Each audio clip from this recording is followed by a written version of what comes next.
Pessoal, bom dia. Eu me chamo Vitor, sou aluno de doutorado no programa de pós-graduação em Oceanologia e hoje a gente verá um pouco sobre a tectônica de placas. Bem, no século XVI e XVII, os cientistas europeus notaram um encaixe em quebra-cabeça das ilhas costeiras em ambos os lados do Atlântico, como se as Américas, a Europa e a África tivessem estado reunidas em um único continente e se separado por deriva. No século XIX, o geólogo Edward Suez postulou que o conjunto dos continentes meridionais atuais estavam reunidos no passado em uma grande massa continental, o qual ele chamou de Gondwana. Mais tarde, em 1915, Alfred Wegener escreveu um livro intitulado The Origin of Ocean and the Continent, do qual ele apresentou similaridades marcantes entre as rochas, as estruturas geológicas e os fósseis em um dos lados do Atlântico. Wegener também postulou um supercontinente que ele chamou de Pangeia. Então, os defensores da hipótese da deriva continental mostraram não apenas o encaixe geográfico desses continentes, mas também as similaridades das idades das rochas e das estruturas geológicas existentes em ambos os lados do Pacífico. Aqui nesse mapa, nós podemos observar o encaixe das estruturas cristalinas existentes entre a América do Sul e a África, a América do Norte e a Europa. Bem, além dessas evidências, além disso, os cientistas eles provaram outras evidências da deriva continental baseado em fósseis e dados climatológicos. Um dos melhores exemplos é o do Mesossauro, que é um réptil de água doce que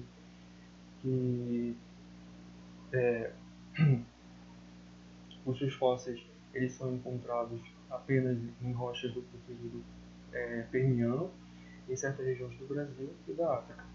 Então, como a fisiologia de animais de água doce e marinhos eles são completamente diferentes, é difícil a gente imaginar como esses répteis poderiam ter atravessado o Atlântico e encontrado um ambiente de água doce similar àqueles que eles possuíam anteriormente. Então, é mais fácil a gente propor que os mesossauros eles viviam em lagos que hoje são áreas adjacentes da América do Sul e da África, mas que anteriormente eles estavam situados no mesmo local, estavam reunidos no mesmo continente. As plantas e os animais desses continentes eles apresentaram similaridades na evolução até a sua fragmentação. A partir disso, eles seguiram um caminho evolutivo divergente e devido ao isolamento geográfico e às mudanças ambientais associadas com a separação dessas placas continentais. Bem, os depósitos de geleiras que existem há 300 milhões de anos, também eles estão agora reunidos em continentes em parte como da América do Sul, África, Índia e Austrália, o que sugere que esses continentes estavam de fato reunidos. Bem, outras evidências da deriva continental incluem os répteis de terra firme, como os sinognathus e eritrossauros, que viveram no período Triássico. Então, como eles são répteis de terra firme, eles certamente eles não poderiam ter atravessado o Atlântico que separava os continentes. Além desses, também existia a evidência da flora Closopteris, que é uma planta fóssil do período Paleozoico. Os atuais climas da América do Sul, da África, da Índia e da Antártica e da Austrália, que vai desde o clima tropical ao polar, eles são diversos demais para suportar esse tipo de vegetação, sugerindo que essas massas continentais estavam reunidas numa mesma faixa climática latitudinal. Então, até a década de 50, ninguém havia proposto uma força plausível que pudesse ter fragmentado a Pangeia e separado os continentes. Wegener, por exemplo, pensava que os continentes eles flutuavam sobre a crosta oceânica, que eram arrastados pelas forças da maré. Os cientistas eles deram esse ponto que a corrente de circulação do manto movimentava os continentes, né, e formando uma nova crosta oceânica através da expansão do assoalho oceânico. Em 1928, o geólogo Arthur Holmes esteve próximo das noções modernas da deriva continental ao propor que as correntes de convecção elas arrastaram as duas metades do continente original à parte, com consequente formação de montanhas na borda, onde as correntes estão descendo, e desenvolvendo o assoalho oceânico no lugar da abertura, onde as correntes estão ascendendo. A gente pode observar aqui nessa imagem. Então, poderiam o assoalho oceânico e sua litosfera subjacente ser destruído e reciclado retornando ao interior da Terra? Então, de outra forma, o nosso planeta Terra estaria sempre em expansão, né, caso isso não acontecesse. Mas alguns físicos e geólogos eles acreditavam, piamente em uma Terra em expansão, baseado na teoria da gravitação de Einstein. Outros geólogos eles reconheceram que o assoalho oceânico ele estava sendo de fato reciclado nas áreas de intensa atividade sísmica, como por exemplo no círculo de fogo do Pacífico. Bem, de acordo com a teoria da tectônica das placas, a litosfera da Terra ela não é uma placa rígida, mas ela é fragmentada em um mosaico de cerca de 12 grandes placas. Cada placa move-se como uma unidade distinta sobre a atmosfera, que também está em movimento. Bem, a maior dela é a placa pacífica, que compreende a maior parte da bacia do Oceano Pacífico. Em termos de grande dimensão, nós temos também a placa norte-americana, que se estende da costa oeste da América do Norte até metade do Oceano Atlântico. Além dessas placas maiores, existe também uma série de placas menores, como a placa Juan de Fuca, que está localizada entre a placa norte-americana e a placa pacífica. Muitas feições geológicas elas são geradas ao longo desse limite de placas devido à interação entre elas. Então, alguns desses limites incluem limite divergente, que são onde as placas afastam-se e formam uma nova litosfera. Os limites convergentes, que são onde as placas colidem e uma delas é puxada para o manto e reciclada. E os limites transformantes, onde as placas deslocam-se horizontalmente uma em relação à outra. Além desses três limites, existe um quarto, que é o limite oblíquo, que é uma combinação do limite transformante, limite divergente e do limite convergente. Bem, o limite divergente de placas nos oceanos é marcado pela dorsal meso-oceânica, que exibe um intenso vulcanismo, terremotos, rifteamentos são causados por forças extensionais que separam as placas em sentidos contrários. Aqui a gente pode observar que a expansão do assoalho oceânico ocorre à medida que a placa norte-americana e a placa eurasiana se afastam, né, separam-se, e o novo assoalho oceânico é formado a partir da ascensão do manto para a crosta. Esses centros de expansão eles originaram milhões de quilômetros quadrados de crosta oceânica, né, que são atualmente o assoalho de todos os oceanos. Então, a ilha da Islândia ela expõe um segmento da dorsal mesoatlântica que de outra forma estaria submerso. Essa é uma evidência direta da expansão do assoalho oceânico e da separação das placas eurasiana e das placas norte-americana.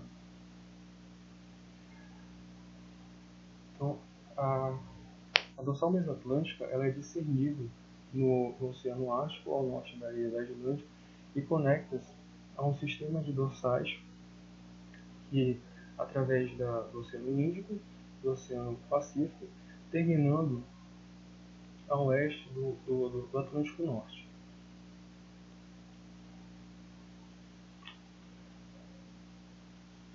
Bem, no limite divergente de placas nos continentes, eles são caracterizados por vales em rift, atividades vulcânicas e terremotos localizados em zonas mais largas quando comparados ao centro de expansão oceânica. Bem, aqui nós podemos observar um exemplo da divergência da placa africana e subplaca somaliana no leste da África, em um estágio inicial de rifteamento com a criação de vales paralelos e em uma intensa atividade sísmica. Bem, o Mar Vermelho e o Golfo da Califórnia são exemplos de rifts que estão em um estado bem avançado de expansão. Nesses dois casos, o continente já se separou o suficiente para que novo assoalho oceânico fosse formado e o Vale Rift fosse inundado pelas águas oceânicas. No caso do Mar Vermelho, ele divide-se para formar o Golfo de Suez, localizado a noroeste da Península Arábica, e o Golfo de Aqaba, localizado a nordeste dessa mesma península. Bem, em alguns casos, o fendimento continental ele pode tornar-se mais lento ou parar antes de haver a separação do continente e a abertura de uma nova bacia oceânica. Esse é o caso do Vale do Reno, que está localizado nas adjacências da França com a Alemanha e é considerado um rift continental fracamente desenvolvido. Além disso, ele é considerado também um centro de expansão que fracassou. À medida que as placas se separam em um determinado lugar, elas tendem a convergir em outro, conservando assim a área da superfície terrestre. Mediante a isso, nós iremos agora analisar os limites convergentes de placas, começando com o limite oceano-oceano.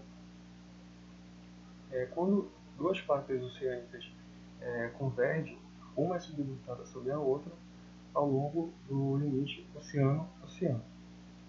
Então, a placa que subduz, ela inclina-se para baixo para formar a parede externa da fossa oceânica. Então, à medida que a placa que subduz desce em direção ao manto, ela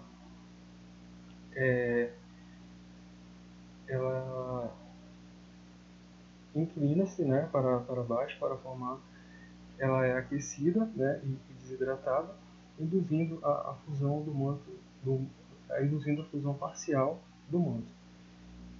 E esse magma ele tende a ser menos denso que as rochas que circundam o manto e, por consequência, ele se eleva em direção à superfície da placa não subdutada, formando o arco de ilha vulcânicos, que tende a ser paralelo às fossas oceânicas. A distância entre a ilha oceânica e as fossas, elas apresentam uma distância de cerca de centenas de quilômetros, né, em relação uma à outra.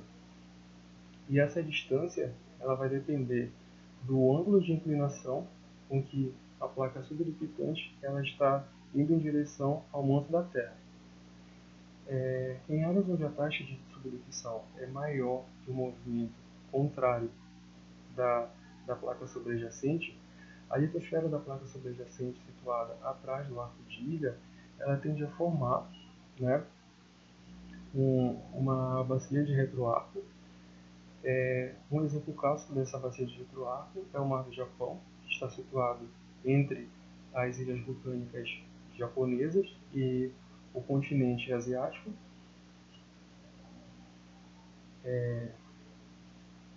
A subdução da placa pacífica, ela originou as ilhas Aleutas, localizadas ao oeste do Alasca, que exibem um intenso vulcanismo. E os terremotos que ocorrem nesse local podem atingir cerca de 600 km abaixo desses arcos de ilha vulcânica, à medida que a placa litosfera fria e densa afunda em direção ao manto. Na convergência oceano-continente, a placa continental ela cavalga sobre a placa oceânica, devido à placa continental ser mais leve que a placa oceânica e subduz mais dificilmente que essa que é a placa oceânica, no caso. Né? Então, essa diferença é devido à composição química entre elas. Né? A crosta continental ela é formada essencialmente de silicatos aluminosos e tem uma composição global semelhante aos granitos. Já a crosta oceânica ela é formada essencialmente por basaltos, que é composto por silicatos magnesianos, apresentam uma espessura da placa de cerca de 5 a 10 km e elas são mais densas que a crosta continental por apresentarem mais ferro em sua composição. Então, quando essas duas placas colidem, o que ocorre? Ela faz com que a borda continental ela se enrugue e soerga um cinturão de montanhas que é quase paralelo às costas oceânicas. Então, como ocorre com a convergência oceano-oceano, a água que é carregada para baixo pela placa oceânica mergulhante causa a fusão do manto e a formação de vulcões no cinturão de montanhas. Então, aqui abaixo nós temos a imagem, né, da Cordilheira dos Andes, que foi formada ao longo do tempo pela colisão da placa sul-americana e da placa de Nazca. E ao lado nós temos a representação do vulcão Nevado de Ruiz, na Colômbia, que é um vulcão extremamente ativo, né, e perigoso. Em 1985, por exemplo, uma violenta erupção causou a morte de cerca de 25.000 pessoas na Colômbia. Bem, um outro exemplo é a placa do Juan de Fuca, que está subduzindo a placa norte-americana na costa oeste da América do Norte. Essa convergência ela deu origem aos vulcões da cadeia Cascade, que produziu a erupção do Monte Santa Helena em 1980. A última erupção desse monte ocorreu no dia 10 de julho de 2008. Então, quando a convergência de placas envolve dois continentes, não ocorre subducção, devido a ambas as placas apresentarem uma espessura ampla e de mesma densidade. A colisão da placa eurasiana e a placa indiana, ambas com continentes à sua borda, elas são um bom exemplo. A placa eurasiana ela cavalga a placa indiana, mas o continente asiático e a Índia eles continuam flutuando com a formação de uma espessura dupla da crosta, além da formação da cadeia de montanha mais alta do mundo, como o Himalaia, bem como a formação de um extenso planalto, como o planalto do Tibete. Aqui abaixo nós temos a imagem do planalto do Tibete, que apresenta uma elevação média de 4.000 metros, uma elevação máxima de 5.000 metros de altitude. No limite transformante, as placas elas deslizam uma em relação à outra e, por consequência, não é criada ou destruída. A litosfera não é criada ou destruída. Essas falhas transformantes são fraturas, ao longo das quais ocorre o deslocamento relativo, à medida que o deslocamento horizontal acontece entre blocos adjacentes. Então, esses limites eles são típicos de dorsais mesoceânicas, né, onde o limite divergente tem a sua continuidade quebrada, sendo deslocado em um, em um padrão, né, semelhante a um escalonamento, como a gente pode observar aqui na imagem. Já a outra imagem aqui do lado mostra a falha de Santo André, onde a placa pacífica ela desliza, né, ao redor da placa norte-americana. Pelo fato dessas placas deslizarem uma em relação à outra ao longo de milhões de anos, as rochas contíguas em ambos os lados dessa falha ela apresentam idades diferentes.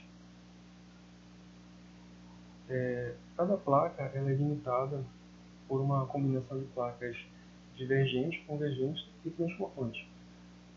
A placa de Nazca, por exemplo, ela apresenta 3 lados divergentes e é limitada por uma zona de subducção no Peru-Chile.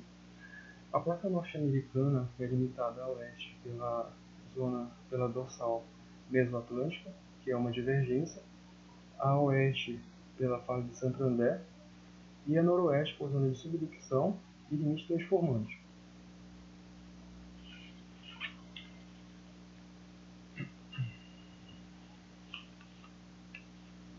Bem, os cientistas descobriram que o campo magnético da Terra se reveste ao longo do tempo, trocando o polo magnético norte pelo polo magnético sul. No momento atual, o campo magnético da Terra ele é normal, ou seja, a agulha da bússola ela aponta para o polo magnético norte, que é aproximadamente o mesmo do polo magnético geográfico. Então, os geólogos descobriram que o registro preciso das regressões magnéticas eles podem ser feitos ao longo do tempo através de derrames de lavas vulcânicas. Então, quando as lavas ricas em ferro, quando as lavas ricas em ferro, elas são resfriadas em presença de um campo magnético, elas tornam-se levemente magnetizadas segundo a direção desse campo. Então, esse fenômeno é denominado de magnetização termorremanescente. E, com base nas evidências das reversões magnéticas coletadas em derrames de lavas continentais, os cientistas eles argumentaram que as bandas magnéticas altas e baixas correspondem às bandas de rochas do fundo submarino que foram magnetizadas, né,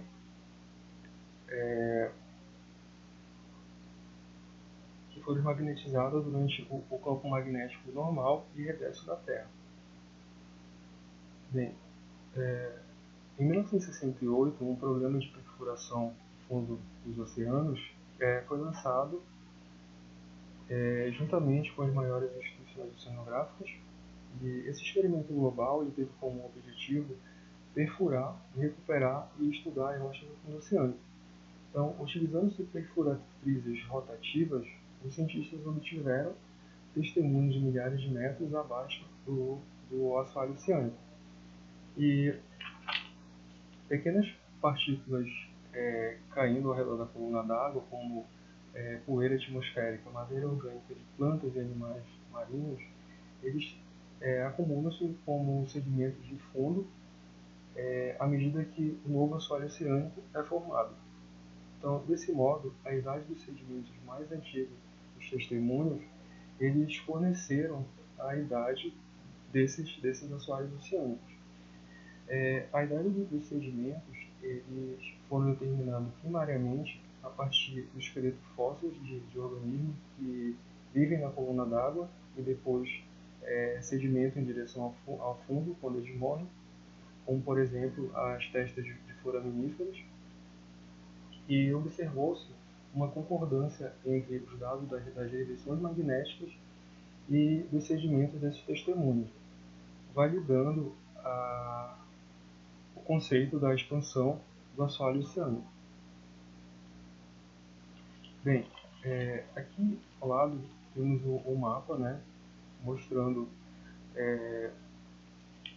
as idades do assoalho oceânico, os quais foram determinados a partir de regressões magnéticas e de fósseis. Cada banda colorida representa um intervalo de tempo que vai desde o intervalo mais recente, a banda vermelha, ao intervalo mais antigo, as bandas azuis. E os limites entre essas bandas são denominados de isócronas, né? Que são curvas que delimitam rochas de mesma idade. As isócronas elas fornecem o tempo decorrido desde que as rochas crustais foram injetadas como magmas, né, nessas dorsais mesoceânicas, indicando a quantidade de expansão à vida desde que elas foram criadas. Então, as isócronas mais espaçadas no Pacífico, que correspondem às bandas mais largas, elas indicam taxa de expansão mais acelerada que as do Oceano Atlântico. Então, a fragmentação da Pangeia ela iniciou com o rifteamento da América do Norte, que separou da Europa, há 225 milhões de anos atrás. A, a abertura do Atlântico Norte foi acompanhada através da separação dos continentes do Norte, como a Laurásia, do continente do Sul, Gondwana, e pelo rifteamento do que hoje conhecemos como a costa leste da África, há cerca de 35 milhões de anos. O rifteamento do Gondwana separou a África, a América do Sul, a Antártica e a Índia, criando o assoalho oceânico, criando o Oceano Atlântico Sul e encurtando o Oceano de Tethys, há 65 milhões de anos atrás.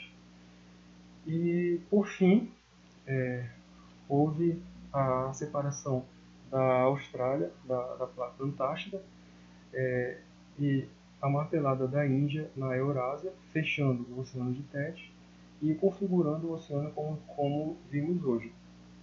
Então, um cenário plausível para a distribuição dos continentes a 250 milhões de anos no futuro será provavelmente esse, com a reunião de todos os continentes novamente. E é isso, gente. Obrigado pela atenção de todos e a gente se vê numa próxima oportunidade.